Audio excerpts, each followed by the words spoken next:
Hello guys, मैं अक्षत सिंह और आज हम लोग जा रहे हैं अपनी नानी के घर। और उससे पहले हम लोग अपने बैडमिंटन रख देते हैं, वरना मम्मी तो मुझे खत्म ही कर देंगी। और मम्मी फिलहाल यहाँ पर अपने बर्तन धुल रही हैं, तो मम्मी को छोड़ो, चलते हैं हम लोग कमरे में अपने बैडमिंटन रखने। बैडमिंटन अपने मैं खुफिया अड्डे पे रखूंगा, जो कि बक्से के बगल में है। जल्दी जल्दी बैडमिंटन रख देते हैं और अपना बैग पैक चेक कर लेते हैं, सारे कपड़े रखे हैं कि नहीं। सारे कपड़े रखे हैं और ये हमारा बैग है जो कि फुल्लम फुल्ला भरा पड़ा है। और इसकी चैन बंद कर देते हैं, वरना सारे कपड़े इधर उधर। और ईशानी भी तैयार हो रही है, जो कि बहुत अच्छी लग रही है।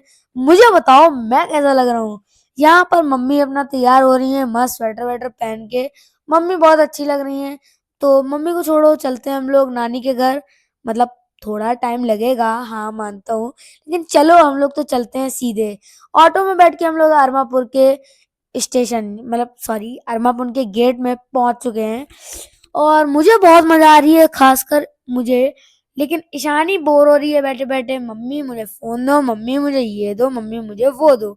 और इसी की तरह हम लोगों ने यहाँ पर एक बोर्ड देखा, जो कि शिव जी का बोर्ड है, बहुत चमकीला, आपको नहीं दिखाई दे रहा होगा। और ऐसी बातें करते करते हम लोग आ जाते हैं यहाँ पर मेन बाजार में, पनकी के, जो कि बहुत फेमस बाजार है। और भाई यहाँ से मैं कुछ ना कुछ ले ही जाता हूँ, जो कि बहुत यूनिक आइटम होता है। मैंने आपको दिखाया नहीं है, लेकिन और वीडियोस में आपको दिखाता रहूंगा। यहाँ ऐसे ही हम लोग जाते हैं। ये मेरा ऑटो का सीन है, जो कि ईशानी, मतलब इसमें ऑटो में तो ईशानी पागल हो गई थी, मुझे घर जाना है, मुझे यहाँ जाना है, मुझे वहां जाना है। लेकिन मैंने कहा शांति से बैठे रहो। और ऐसे ही पगलापन देख के ईशानी का, हम लोग आगे बढ़ते जाते हैं। और यहाँ पर आ जाता है हमारा पनकी मंदिर, जो कि बजरंगबली का मंदिर है। यहाँ पर मैं हाथ जोड़ के सीधा आगे चला जाता हूँ। ये मंदिर बहुत फेमस है और यहाँ पर बहुत सारे मेले भी लगते हैं। और मैं अब थोड़ा थोड़ा बोर होने लगता हूँ, क्योंकि कुछ करने को नहीं मिल रहा था। पहले तो मैं बहुत एक्साइटेड था। और ये रही हमारी पागल, जो कि हाथ मिलाते हुए आपसे जा रही है। और धीरे धीरे बातें करते करते हम लोग पहुंच जाते हैं अपने पनकी स्टेशन पे। मम्मी पैसे निकालती हैं और भैया को दे देती हैं। और हम लोग ऐसे ही जाते हैं अंदर। अरे भाई, यहाँ पर तो मैं मतलब मेरा दिमाग घूम गया था। मतलब 7-8 महीने पहले मैं नानी के घर गया था। तो भाई मतलब समझ नहीं आया था, यहाँ पर कुछ था ही नहीं ऐसा। यहाँ पर अब ऐसे ऐसे ही खुला मैदान पड़ा था और कचरा वचरा पड़ा था। मैंने सोचा ऐसा ही होगा सब। अरे यहाँ आके देखा तो पता नहीं क्या क्या हो गया पनकी धाम में भैया। और ऐसे ही बातें करते करते हम लोग चले आते हैं टिकट लेने के लिए। और मेरा सर चकरा रहा था कि भाई ये है क्या, क्या है, मुझे कुछ समझ में नहीं आ रहा था। यहाँ पर ऑरेंज कलर की एक बिल्डिंग टाइप्स की बन गई है, जहाँ पर टिकट्स ली जाती हैं। तो मैं घूमते घुमाते आ चुका हूँ अपने टिकट काउंटर पर टिकट लेने। और ईशानी तो मुझसे पहले पहुंचने ही वाली थी, उसको आगे पड़ी रहती है, जाना है मुझको, जाना है मुझको। मैं हल्का सा आगे निकल जाऊं तो उसको बहुत दिक्कत हो जाती है। बढ़िया बना है, यहाँ पर बहुत बढ़िया बना है। और यहाँ पर मैं ब्रिज पर चढ़ने वाला हूँ, जो कि बहुत ऊंचा है। मेरी तो हालत टाइट हो गई थी भाई, बैग भी पकड़ा था मैं इतना भारी। और ऊपर चढ़ते जा रहे तो मुझे और दिक्कत हो रही थी।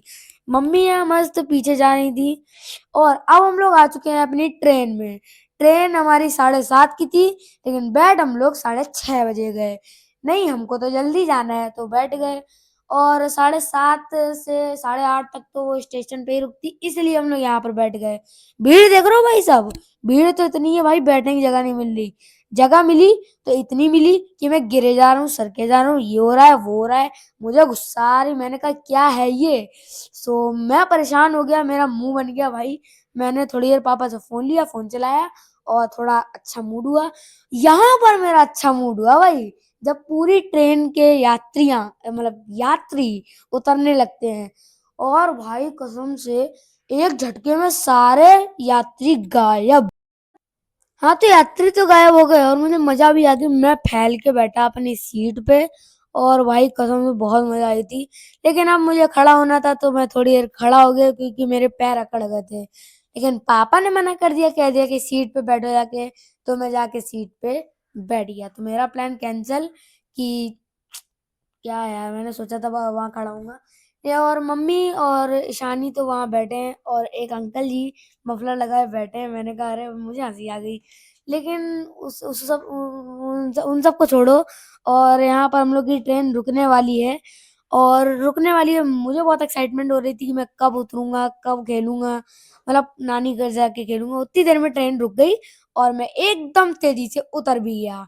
और मुझे बड़ी एक्साइटमेंट हो रही थी कि मैं नानी के घर कब जाऊँगा, खेलूँगा, मस्ती करूँगा करूँगा और यहाँ पर ऐसे धीरे-धीरे आगे बढ़ता गया और मुझे बड़ी एक्साइटमेंट हुई मैं जाऊँगा कब, पहुँचूँगा कब नानी के घर पे। और यहाँ पर एक कुत्ते भाई साहब मिल गए जो कि आगे-आगे भाग रहे थे। मैंने कहा चलो भागने दो और ऐसे ही हम लोग दिव्यापुर के बाज़ार पे आ गए और हम लोगों ने बहुत सारी शॉप्स देखी और बहुत कुछ देखा। लेकिन मुझे जाना था बाइक से और बाइक से चली गई ईशानी और मम्मी। मैंने कहा जाने दो और हम लोग धीरे-धीरे पैदल आते गए। लेकिन मुझे ठंड लग रही थी, मैंने कहा अरे भाई मुझे ठंड लग रही है क्या करूँ? भाई मैंने कहा कि अब जाना तो है ही तो चलते हैं और मुझे भाई ये लग रहा था कि मैं पहुँचूँगा भी कि नहीं। लेकिन ऐसे ही हम लोग धीरे-धीरे नानी के घर के पास पहुँचते गए और यहाँ पर मैं रुका मूँगफली लेने के लिए और मूँगफली लेते-लेते हम लोग को थोड़ा टाइम हो गया, रात हो गई। तो अब हम लोग आपसे मिलते हैं अपने अगले व्लॉग में और आप सभी को गुड नाइट।